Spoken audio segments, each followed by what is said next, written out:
Justice Yashwant Verma का case, हमें कुछ कच्ची पक्की जानकारी मिली, कुछ कोर्ट में तय हुआ, 3 जजेस की एक कमेटी बनाई गई, उन्होंने कुछ जांच की, उपराष्ट्रपति ने एक आरोप लगाया, संसद में एक वो आया, कहीं कुछ आगे नहीं बढ़ा मामला।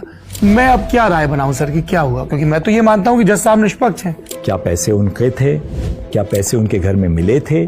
Let's not prejudge the issue before you give an opportunity to the जज to give a full hearing. एक FIR फाइल होनी चाहिए थी, क्योंकि पैसा तो मिला है, इसके एविडेंस दिखाए गए, इसके evidence chief justice of India Sanjeev Khanna sir को दिखाए गए, उसके बाद उन्होंने इंक्वायरी बिठाई।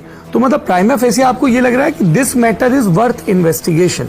जस्टिस भी देश के नागरिक हैं, सवाल पूछने वाला भी देश का नागरिक, तो एक FIR तो लॉन्च होनी चाहिए थी ना। जी बिल्कुल, आप सही कह रहे हैं कि FIR तो लॉन्च होनी चाहिए थी, पर मुझे उसमें यही कहना है, उस समय के जो वाइस प्रेसिडेंट साहब थे, उन्होंने जो टिप्पणी की थी 1-2 बार, शायद कमेटी को उनका कार्य करने देते वो, क्योंकि ऊंचे पद पे, कॉन्स्टिट्यूशनल पोस्ट पे जब लोग आते हैं तो आप जो अपनी टिप्पणी करते हैं, जो आप अपना वक्तव्य करते हैं, उसमें थोड़ा रिस्ट्रेंट होना चाहिए। पर अगर किसी भी जज पर गंभीर कदाचार के आरोप लगे जी, तब संविधान में तो लंबी प्रक्रिया है, पर जो इमीडिएटली दिख रहा है तो कहा गया कि इनको इलाहाबाद हाईकोर्ट वापस भेज दिया जाए।